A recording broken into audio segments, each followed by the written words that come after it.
Selamat datang pada mata kuliah Konstruksi Sosial Teknologi. Dalam kuliah kali ini akan dibahas topik mengenai ekonomisasi informasi dan teknologi bagian yang pertama. Kerangka pembahasan dalam kuliah kali ini adalah yang pertama mengenai definisi, yang kedua mengenai struktur industri dan ekonomi, yang ketiga mengenai ekonomi informasi, dan yang keempat mengenai masyarakat informasi. Tujuan dari kuliah ini adalah yang pertama untuk memahami definisi informasi dan teknologi, yang kedua mampu membedakan industri informasi dan industri teknologi, dan yang ketiga mampu memahami keterkaitan dan dampak industri informasi dan industri teknologi terhadap pengendalian ekonomi. Sebelum membahas lebih lanjut mengenai ekonomisasi informasi dan teknologi, perlu dipahami terlebih dulu definisi dari istilah-istilah berikut ini. Yang pertama, teknologi. Pada kuliah sebelumnya telah disampaikan bahwa teknologi adalah sekumpulan informasi ilmiah yang bersifat preskriptif, memberi informasi mengenai proses penciptaan suatu sistem dan cara pengoperasian sistem tersebut. Sistem yang dimaksud dapat berupa sistem fisik atau sistem sosial dalam masyarakat. Dalam materi kuliah kali ini, definisi teknologi ini lebih diperkaya. Teknologi juga bersifat dapat berubah. Sifat ini sebenarnya telah dijelaskan juga dalam kuliah sebelumnya, yaitu teknologi dapat diciptakan berdasarkan kebutuhan masyarakat. Bila dengan teknologi yang ada tidak dapat memenuhi kebutuhan masyarakat saat ini, maka perlu diciptakan teknologi baru atau sintesis dari teknologi-teknologi yang telah ada sebelumnya, sehingga tercipta teknologi baru yang sesuai kebutuhan masyarakat saat ini. Teknologi juga merupakan infrastruktur yang dapat digunakan untuk menyimpan, mencari, memperoleh kembali, memperbanyak, menyeleksi, memanipulasi, menampilkan, mentransfer, dan mendapatkan informasi. Yang kedua adalah informasi. Informasi adalah sekumpulan data yang telah diproses, disusun, dan terstruktur. Dalam suatu informasi, data disampaikan dengan tepat dan ringkas untuk mengurangi terjadinya ketidakpastian, juga untuk memberikan makna yang lebih bernilai terhadap suatu kegiatan atau kejadian dalam hidup. Informasi dapat didigitalisasi dan produksinya memerlukan biaya dan usaha yang tinggi, tetapi biaya untuk perbanyakannya sangat murah. Misalnya, informasi yang dibuat untuk keperluan berita di televisi, surat kabar elektronik, YouTube, atau media sosial lainnya, memerlukan usaha dan biaya yang tinggi sehingga informasi tersebut bermakna untuk disebarkan. Namun proses perbanyakannya atau penyebaran selanjutnya relatif mudah dan murah. Yang ketiga adalah ekonomisasi. Ekonomisasi adalah suatu praktik atau tindakan untuk mendapatkan hasil dan nilai yang terbaik. Yang keempat adalah pengetahuan atau knowledge. Pengetahuan merupakan hasil yang diperoleh dari proses untuk mengetahui atau dari proses pencarian. Hasil yang diperoleh ini dapat menjadi suatu modal yang aplikasinya dilakukan oleh teknologi. Pengetahuan merupakan suatu informasi kognitif yang disampaikan secara umum sebagai suatu pemahaman hubungan sebab akibat dari suatu fenomena. Yang kelima adalah informasi kognitif. Informasi kognitif sendiri adalah suatu informasi yang logis, memerlukan daya pikir, dan memberikan respons yang berbeda bila diberikan dengan cara yang berbeda atau terhadap orang yang berbeda. Informasi kognitif dapat digunakan untuk mendeteksi dan memperkirakan situasi atau tren di masa depan. Yang keenam adalah industri informasi. Industri informasi adalah industri di mana informasi menjadi suatu input yang jelas dan penting dalam produksi dan pemanfaatan di kehidupan sehari-hari. Dalam industri informasi juga dilakukan proses menghasilkan informasi, mentransfer informasi, menyebarkan dan mendistribusikan informasi, menyimpan dan mengarsipkan informasi, dan juga menarik kembali informasi yang telah tersimpan. Dalam struktur industri dan ekonomi, industri dibagi dalam beberapa tingkatan, yaitu industri primer, sekunder, tersier, dan kuarterner. Industri primer terdiri dari pertanian, kehutanan, peternakan, dan perikanan, juga industri penggalian tambang dan minyak bumi. Industri sekunder terdiri dari industri manufaktur yang menghasilkan barang-barang untuk konsumsi masyarakat, baik berupa bahan kimia, makanan, material fisik, mekanik, dan lain-lain. Industri utility misalnya adalah industri penghasil air bersih, listrik, gas alam, dan industri yang memberikan servis atau layanan pengolahan limbah. Industri konstruksi termasuk di dalamnya industri yang bergerak dalam pembangunan gedung, pembangunan infrastruktur jalan dan jembatan. Kegiatan atau layanannya dimulai dari tahap perencanaan, desain, keuangan, pemeliharaan, peningkatan aset, hingga kegiatan pembongkaran dan penutupan fasilitas, juga pemulihan kondisi lingkungan di sekitar fasilitas.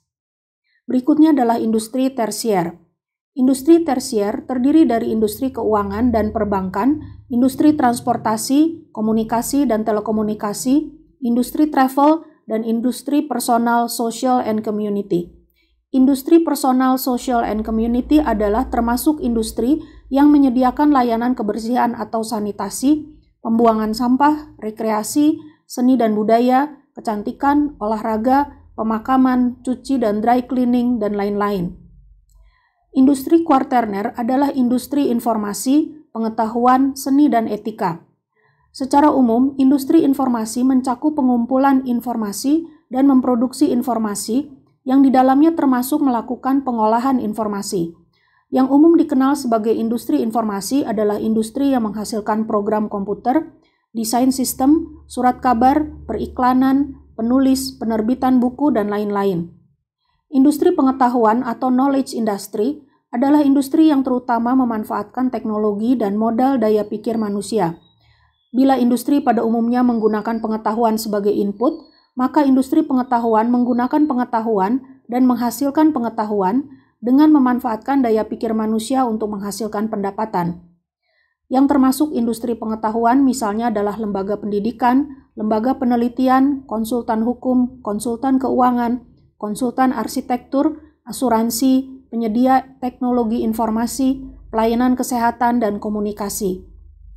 Industri seni menghasilkan produk dekoratif dan objek-objek seni misalnya berupa lukisan, foto, lagu, komposisi musik, buku, teater, orkestra, film, rekaman lagu atau musik, dan peralatan pendukung seni tersebut. Dan yang terakhir, industri etika. Industri etika adalah lembaga-lembaga etis yang menyusun standar etis, memberi izin sesuai standar etis, dan memutuskan apakah suatu kegiatan memenuhi standar etis. Lembaga etis ini dapat bekerja di bidang kesehatan, lingkungan, penelitian terkait makhluk hidup dan lingkungan, ketenaga kerjaan.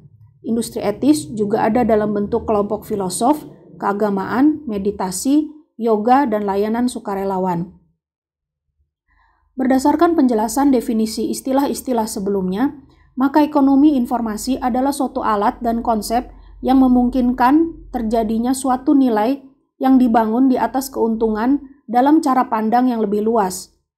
Kemudian, biaya yang termasuk di dalamnya harus dipertimbangkan secara terbuka terhadap adanya potensi risiko. Dan yang berikutnya adalah bahwa ekonomi informasi adalah suatu proses pembuatan keputusan yang membuat keputusan investasi di bidang ekonomi informasi ini menjadi konsisten dengan keputusan investasi bisnis.